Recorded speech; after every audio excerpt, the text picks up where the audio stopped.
These are my books. I have them in chronological order, starting with the ancient works here. I've got some works of the Egyptians, some Babylonian epics, but really this is where the Greeks start. Here's the Iliad, here's the Odyssey, commentaries. So I've got 3 shelves of Homer. This is my favorite. See how worn it is? Commentaries, various translations. I can't get enough of Homer. Down here, I've got poetry, history, Herodotus and Thucydides, and then I've got philosophy progressing up here. I've got a bunch of Aristotle, got Plato, and then kind of concluding the Greek section, modern works of scholarship on Greek culture, Greek education, essays on Greece, archaeological studies of Troy, and then a transition into the Romans. So I've got quite a bit of Greek stuff here. There are libraries that are much more massive than this, but as I grow older, I weed it out and try and keep the things that I like best. Here's the Roman stuff. I've got, again, poetry. I've got history.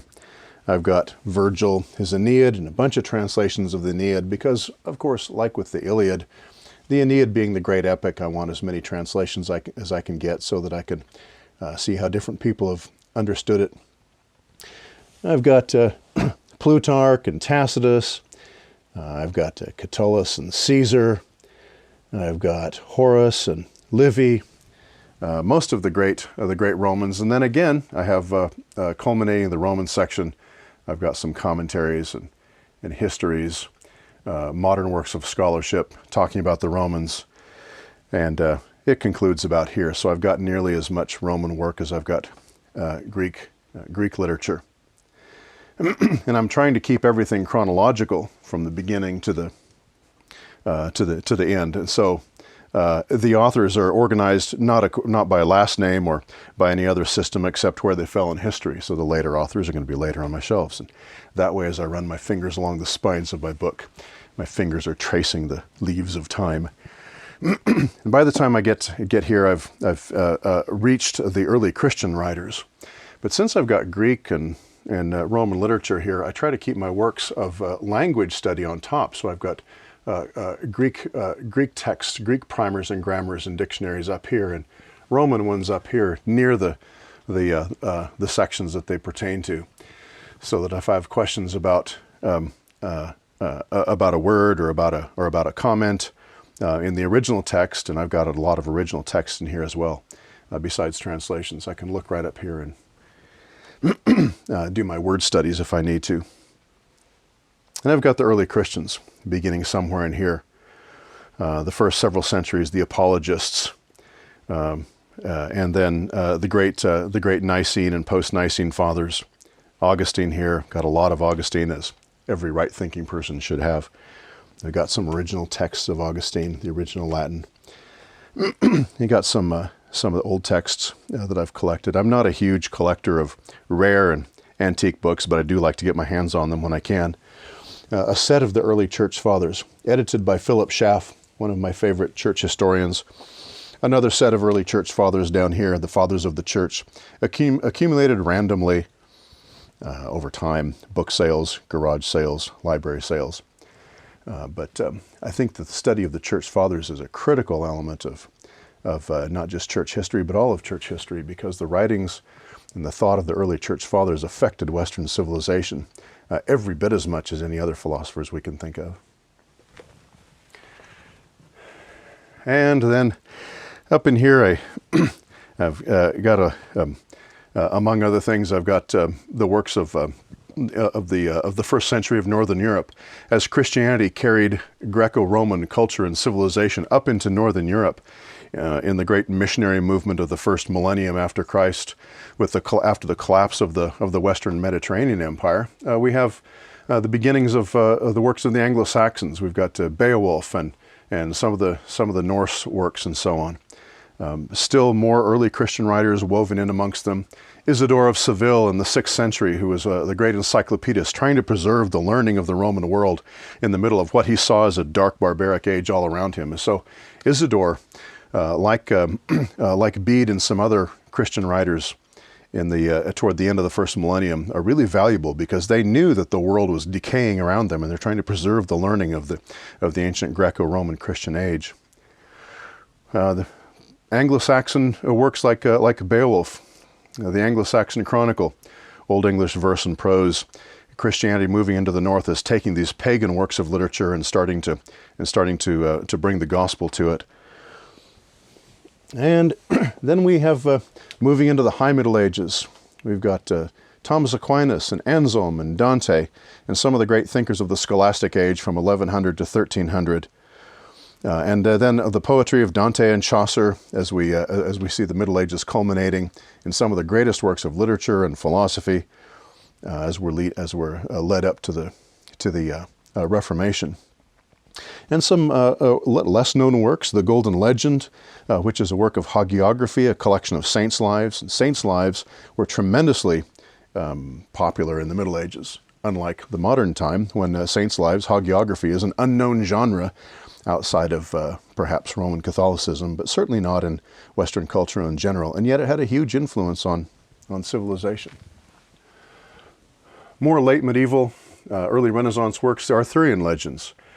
Some of the Germanic legends, the Nibelungenlied, which is a late Germanic story that got translated by Wagner into the Ring cycle in his great operas of the 19th century. And then, just as with the Greeks and the Romans, here I've got some scholarly works about the Middle Ages at the end of the section on medieval literature. Various works by modern writers interpreting the mind of the Middle Ages, what it was all about, and what it means to us. Then I have the Reformation down here. I've got Erasmus, Luther, and Calvin, and Cranmer, and Renaissance and Reformation poets, Edmund Spenser, Sir Philip Sidney, Sir Walter Raleigh, collections of the poets, anthologies. I've tried to accumulate a good representative sample of the poetry of this new outburst of the Elizabethan age and the Reformation. And 17th century literature, Milton, John Bunyan, the Augustine age, Samuel Johnson, the writings of the Founding Fathers and the Federalists, the writings of the 18th century, Edmund Burke and other writers in the age of Jefferson and Franklin, around the time of the American Revolution. And then we move into the 1800s, the 19th century here. I've got a bunch of works by Sir Walter Scott, the Romantics, some other Romantic poets and fiction writers here. Writings on the French Revolution, writings on the Italian and German revolutions of the early 1800s. And then the works, some of the political theory of the Marxists, Karl Marx himself and Engels from the mid-1800s. And then a lot of the Victorian literature. I've got Victorian literature from the mid and late 1800s, Tennyson and Dickens and Browning and Arnold, Christina Rossetti. And then late 1800s literature, Tolstoy, Dostoevsky, Robert Louis Stevenson, and then Mark Twain and the Americas. And then finally, as we get into the 20th century, the early 20th century, I've got a number of works of literature, imaginative fiction, and some works of history here. So by the time I reach this bookshelf, I've covered about 9 or 10 bookcases comprising what I've been able to collect of the works of Western culture, Western civilization. And I like to think to myself that if I lost everything else in my library, if I just had these cases, I'd have a good representative sampling of the old Western culture that I try to teach. After this, I have works of history and of theology, church history, liturgy, worship, and so on. So these cases here are books divided by topic. Up on top I've got education, culture, rhetoric, and poetry, and so forth. But really, by the time I've reached this point, I've got 8 or 9 cases of the great books. Up on top, I have a set of what most people know of as the Great Books, the Encyclopedia Britannica Great Book set published by the University of Chicago, Mortimer Adler, and those fellows who put together this set in the early and mid 1900s as a way of preserving what was being lost in American culture, this idea that there are great books. And so here's a 54-volume set of what Mortimer Adler and the other people at the University of Chicago thought were the greatest works of Western civilization. But there's an interesting contrast between this set and the books I've been panning my hands over down here. These are my great books, and these are Mortimer Adler's great books. And here's the difference. If we look up at this set, I can find Ptolemy, I can find St. Augustine here. And Augustine lived around 1400. The very next book is Thomas Aquinas, who lived after 1200. From 1400 to 1200 is 800 or 900 years. That's a huge gap. And after Thomas Aquinas, we've got Dante and Chaucer and the works of the Renaissance and the Reformation and the modern age. So the modern age starts not even halfway through this set. What was lost in this gap? Well, in this gap, there are these books. And this case that I showed you earlier contains just a tiny sampling of the works of the Middle Ages, which are immensely important. The works of the early church fathers, the works of Isidore and of Bede, the venerable Bede, who is the greatest historian of English history. In fact, one of the only, certainly a primary source of English history. Beowulf. We've got the works of St. Anselm, who's one of the greatest of the medieval Christian theologians before Thomas Aquinas, the Golden Legend. There's a vast, vast number of books from the Middle Ages that are not represented in Adler's collection here. There's this 800-year silence, this gap between Augustine and Thomas Aquinas. And I think that's because this set is influenced by Enlightenment thought. The Enlightenment thinkers, by and large, had the idea that the Middle Ages, being characterized by Christian faith, were a dark age. Now, people have never thought of darkness in terms of, when they're thinking about cultures, they've never thought of darkness in terms of religion. They've never thought of darkness in terms of technology. In the Middle Ages, there was certainly poor technology, but there was the life of the mind was flourishing tremendously. If you look back at Golden Age Athens in the 400s, if we could walk the streets of Athens during the time of its Golden Age, when there are great thinkers, historians and poets and dramatists and mathematicians and geometers and so on, we would see very simple streets and whitewashed houses. There was not high technology, but the life of the mind was flourishing. Well, in the Middle Ages, there wasn't much high technology either. I suppose the average village in medieval Europe didn't look that much different from ancient Athens. But in the same way, the life of the mind was flourishing. In the High Middle Ages, when you have Thomas Aquinas writing the Summa Theologica and Dante writing his Divine Comedy, and Gothic cathedrals being built, there is no way that you can sanely say that was a dark age. There was a short dark age after the collapse of the Roman Empire 800 or 900 years earlier. But the Middle Age was not a dark age, unless you think that being characterized by Christian faith is darkness, and that's what the Enlightenment thinkers thought. The Middle Ages is this 1,000-year stretch of Western history, of Western culture, that was dominated by belief in the Scriptures and in the Christian church and in the reality as described by the Bible. And the Enlightenment thinkers of the 1700s were men who were beginning to reject revelation as a source of meaning and truth and significance and adopting reason. Now, Christianity has never rejected reason, but reason always works with revelation. Reason is guided by the revelation of truth that God gives us.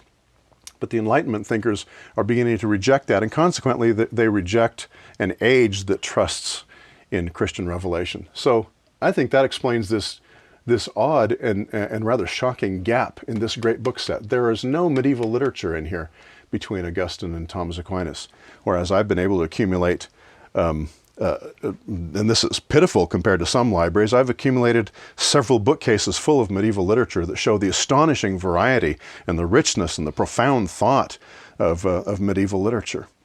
So the Old Western Culture series that I've been lecturing about, and the Great Books courses that I teach online attempt to remedy that. There's far more than could be easily taught in a year out of the Middle Ages. In fact, I think we could safely say there are vastly more books written in the Middle Ages that have survived to us than books that have survived from the Greek and Roman worlds. So our emphasis on Greek and Roman culture in modern times also is an inheritance of Enlightenment thinking, as is our ignorance of the Middle Ages. So I hope that my bookcases have attempted to remedy that balance. And then I might just point out that one of the great pleasures of having one's own library, a collection of books, and this, as I said, I think this is a fairly good library. It pales in comparison to the personal libraries of some of my friends. But just the physical appearance of a library. Look at the colors. Look at the textures. Look at the different heights of the books. There's an aesthetic to a library that's immensely pleasing. And there's something pleasing about being able to run one's fingers over the spines of the book. You could never do that with a Kindle. This is a very different experience from the digital experience. The digital experience verges on the Gnostic. This is, might I say, a much more Christian experience of books and learning. And I say all that partly in jest, but partly seriously. I like to have my leather reading chair sort of backed up to these shelves, and while I'm reading one book, my fingers can idly trace over the spines of others. And I remind myself when I do that the book that I'm reading at the moment is in the context of a great choir of voices over the centuries, arguing, yelling at each other, agreeing, disagreeing. I don't give as much stock as some people do to the idea of the great conversation that Mortimer Adler talks about, as though everybody, Plato, Karl Marx, Augustine, Charles Darwin, are all sitting around amicably having a nice conversation over hors d'oeuvres. There is a great deal more hostility between the voices of this conversation. But Adler's right. There is a sort of conversation going on. And in a library, you can see all these, if you listen carefully, you can hear as well all these voices still speaking. So whenever I pull a book off the shelf and I start to read that book, I remind myself that it's in the context of other voices. In its own time and earlier times, this book cannot possibly be understood apart from the vast conversation that is Western culture. And it's nice to be reminded of that physically when you're reading in your library. Be sitting next to the rest of the books that have been speaking over the centuries as you're reading one. As we go through the Old Western Culture series of lectures, I certainly would like you to trace the thought patterns, the ideas, the development of philosophy, and so on. But here's another thing that you might think about. As you're going through the series, you can be purchasing the books that we offer and so on, but think about all the other books that are out there that will complement your learning. Think about how you can begin your own personal library if you haven't already. And if you have a library, if you're an adult and you've spent quite a bit of time buying books, as you should, remember what Erasmus said, when I get a little money, I buy books. If I have anything left, I buy food and clothing. He had his priorities right. But think about buying books, buying good books, buying the books that people recommend, not just from the modern times, but books that were being written and composed in the times that we're talking about as we go through Old Western culture. Acquire other books, and I'll mention them in the series as I go through the lectures. But acquire books, buy books, have them on your shelves, read them when you can. You should always have more books in your library than you have read. You should never have read all of your books. If you've read them all, you're not buying fast enough. To have books on your shelves that you haven't read is to have potential. It's to know that you haven't learned it all. It's to still be able to wonder, to say, no, I haven't read everything. If you've read all the books in your library, you're in danger of thinking that you know everything. So buy books. And finally, as we go through the series and you listen to my comments, you can read other comments about the books. Think as you read the books that we're talking about in Old Western culture, in comparison with other books from the same time, earlier books, later books, all of the books that you've read. Think about the connections that you can make. And as I lecture, I try to offer some of those connections and show you, how we can connect antiquity and medieval times with modern times, and how things from the ancient world are relevant in our own time. But learn to think that way and learn to look for the connections and find the patterns, because they're there. In modernism, we're often told that there are no real connections, that connections are just things we make up in our own minds. But that's the product of evolutionary atheism, and that's not us. God has made a world where there's connections between everything. And seeing the books on your shelves and trying to make connections between them, between the books that you're reading and books that you've read in the past, or books you haven't read yet but you know a little something about, trying to make those connections and fit them all together into the vast synthesis that should be your understanding is a more Christian way of thinking. Things don't exist as a bunch of random particulars floating in a meaningless void. They're all part of a universe that God has made. And our libraries and our books and the knowledge we get from those books is one expression of that, of reality as God has made it. Well, having said all that, I hope that you'll join me in the Old Western Culture series where I talk about all these books, offer comments that I've generated from my own reading of them. And whether you're a high school student and this is part of your liberal arts curriculum, and I hope it'll be a useful one, or an adult who's out of school but wants to do some learning on your own, you realize that you didn't read these books when you were young and you may have missed out. I certainly welcome you to join me and participate in this curriculum as well. For your own sake and possibly for the sake of your children, if you anticipate teaching your own children and reading to them and you want to understand the great books of Western culture so that you can say meaningful comments to your children about the old books and why we should read them. So whether you're a high school student, a college student, an adult on your own, or a mom or a dad with young children, both for your sake and for the sake of your children, I think reading these books is extremely valuable, and I hope to help you in the lecture series. So do join me in our Old Western Culture series as we talk through these books.